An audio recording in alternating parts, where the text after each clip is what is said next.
The sun scorched the Texas prairie like it was trying to burn away every last breath of hope. The wind had given up days ago, and the land lay silent, cracked, dry, and defeated. Jesse rode slowly, his hat pulled low over sunburned eyes. The crick of his saddle the only sound for miles. His horse, Buck, dragged its hooves as if each step cost it something precious.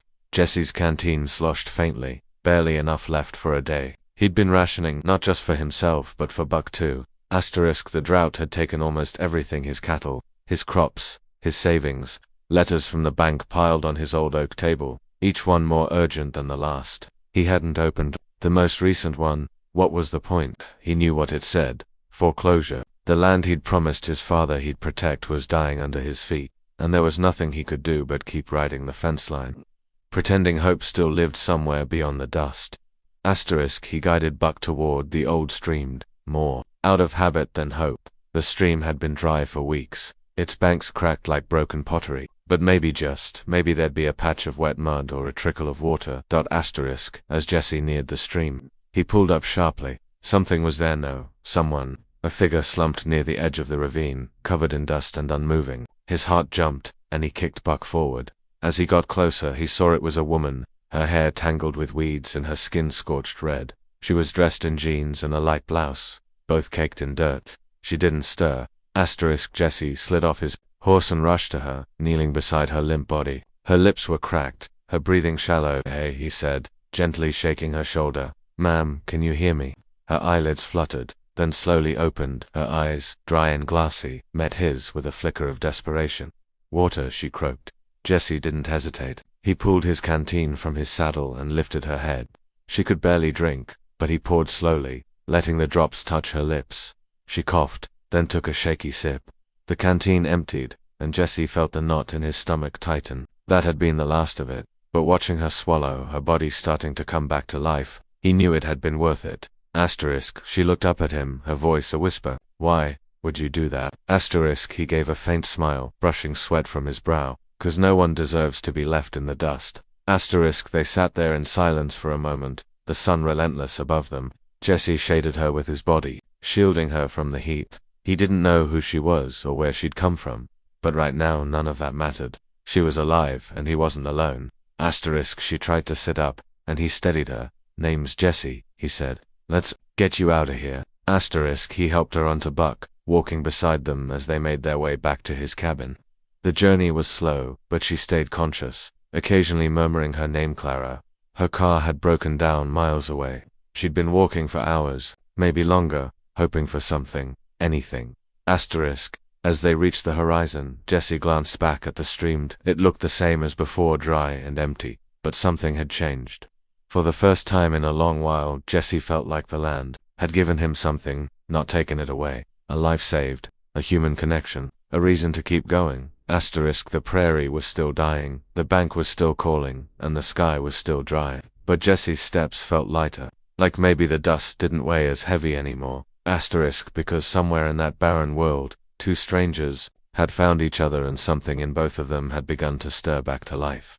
The wind barely stirred as Jesse knelt beside the stranger, his breath caught between panic and instinct. Her skin was blistered from the sun, lips split and dry like the cracked streamed beneath her. Dirt clung to her face like ash, and her fingers were curled tight, as if even in unconsciousness she was still fighting to survive. Jesse's hands trembled as he reached under her head, lifting it gently. Her weight felt fragile, like a bird that had fallen from the sky. "Ma'am," he said, voice low but urgent. "Can you hear me?" A faint sound escaped her throat, more a sigh than a word. Then, as he leaned closer, he heard it again, soft, raspy, desperate. "Water." He didn't think. He didn't hesitate. Jesse pulled the canteen from his belt, unscrewed the cap with one hand, and slowly tilted it to her lips. He held her steady as the first drop touched her mouth. She flinched, then parted her lips slightly. He poured carefully, letting her take in what little he had left. A few precious gulps. It wasn't enough, but it was something. The canteen was empty now. He could feel the dryness in his own throat intensify, but he ignored it. She needed it more. He looked at her face, watching as a flicker of life returned to her expression. Her eyelids fluttered open, revealing faded eyes dulled by exhaustion. She stared at him like she wasn't sure if he was real. "Why would you do that?" she whispered, voice barely audible. He sat back on his heels and exhaled slowly, brushing dust from his jeans. His voice came quiet, weighted, and honest. "'Cause no one should die alone in the dust." They locked eyes then to strangers thrown together by fate and the merciless land. He didn't know her name, and she didn't know his. But in that moment, something unspoken passed between them, something deeper than words. A recognition of shared pain, of fragility, of the simple power of being seen. The sun blazed above them, casting long shadows on the earth. The silence stretched, but it didn't feel empty anymore. Jesse had nothing left to give, not even water. But what he had offered, his last ration, his concern, his presence had cracked through more than just the heat. It had reached her spirit, and something in both of them shifted. He glanced down at her again. Her breathing had steadied. She was weak, but she was alive. Alive. Jesse looked out across the horizon, where nothing moved but heat waves rising off the ground. He'd come here today looking for a miracle, a hidden patch of green, a trace of water, a reason to believe. He hadn't found what he expected, but maybe he'd found what he needed. He stood up slowly, shading her with his body. "We gotta get you out of here," he murmured. "You hold on now." Gently, he lifted her into his arms and carried her toward his horse. Buck turned and looked, ears twitching as if he understood something important was happening. Jesse didn't have much to offer. His life was held together with frayed rope and stubbornness, but he could still offer this: safety, dignity, kindness. And in a world dried up by hardship and loss, maybe that was enough to start something new. The cabin stood like an old memory, against the gray sky, its paint peeling and porch sagging, but still holding strong. Jesse pushed the door open with his shoulder, carrying Clara inside as thunder rumbled far off, promising rain that hadn't come in months. The place smelled faintly of pinewood and dust. A patched-up couch sat by the window, worn from years of use, and a single light bulb swayed slightly from the low ceiling. He laid her gently on the couch, grabbing a threadbare blanket from the armrest. She looked around, eyes scanning the dim, quiet room. The fridge in the corner hummed a tired tune, and the roof above creaked under the weight of gathering clouds. "I ain't got much," Jesse said as he walked to the stove, "but I reckon a hot meal and a roof beats dry dirt and buzzards." She offered a faint smile, her lips still cracked but healing. "You saved my life," she said softly. He shook his head. "You were still breathing. I just gave you a chance to keep going." He opened a small can of beans, poured it into a dented pot, and placed it over the flame. As it warmed, he stole a glance at her. Even through exhaustion, she had an air of quiet strength, like someone who'd been through more than her fair share of storms. Minutes later, they sat at a small wooden table, 2 chipped bowls of beans between them. Rain finally began to fall, soft at first, then heavier. The sound filled the silence between bites, rhythmic and slow, like nature's sigh of relief. She stirred her food with a spoon, then looked up. "Clara," she said. "My name's Clara."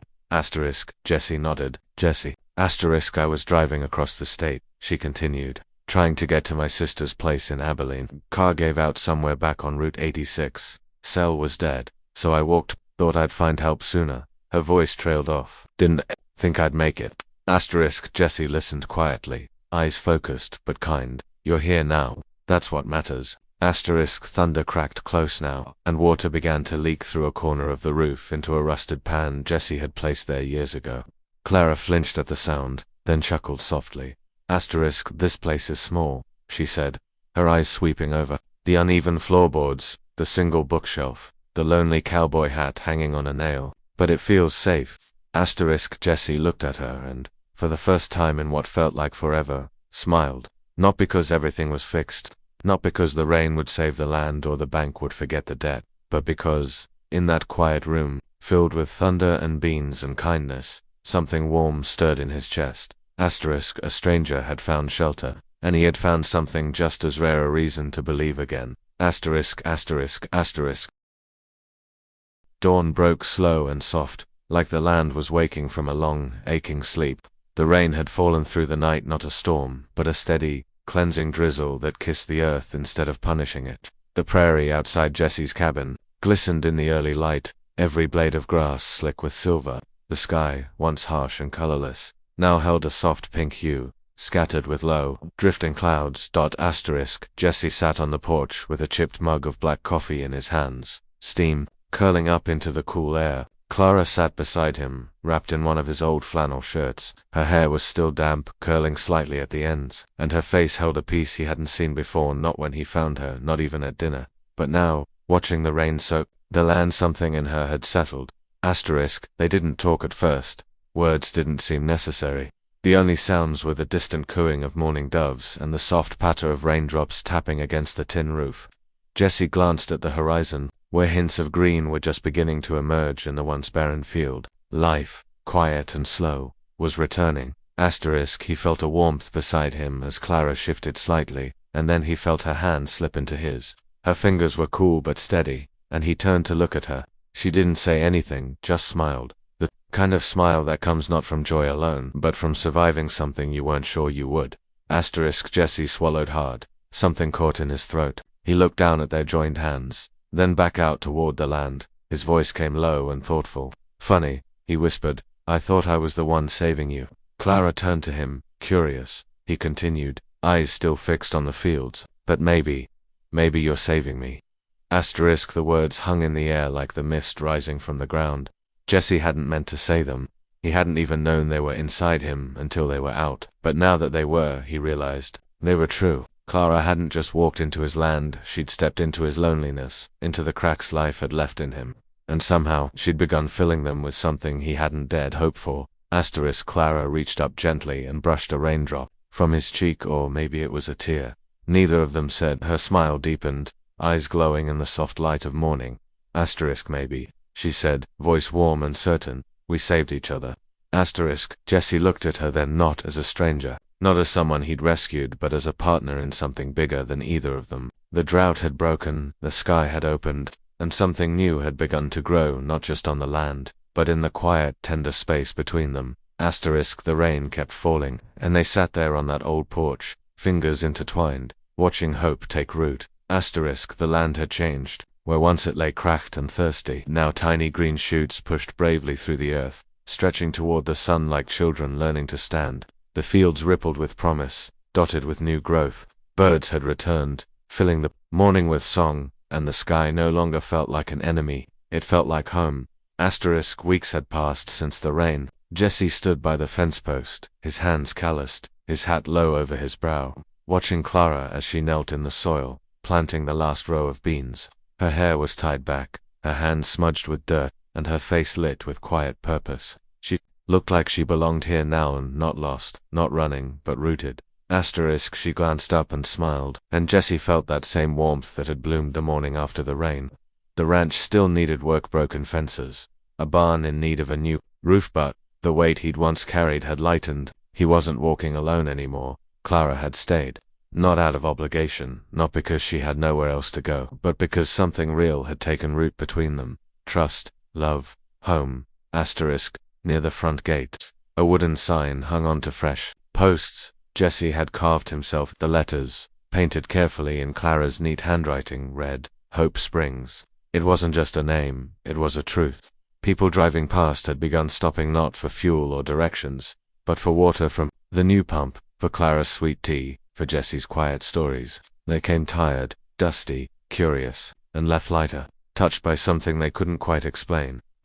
What had begun as a simple actor-man giving his last drop of water to a stranger, had rippled outward, quietly like rain into dry soil. Jesse's kindness had fed a moment. That moment had fed a life. And now, it was feeding others. He walked toward Clara, kneeling beside her in the soft earth. Together, they pressed seeds into the ground, side by side. No rush, no fear, just the rhythm of life returning. He looked at her hands, her strength, her presence, and realized that he had been given more than just a second chance at the land. He'd been given a second chance at something even rarer. Love, as the breeze rustled the young leaves and the sun warmed their backs. Jesse smiled, not the tired smile of a man surviving, but the true, open smile of a man who had begun, finally, to live again. And with Clara by his side, Hope Springs wasn't just a name carved on a sign, it was their story. It was their future. ****.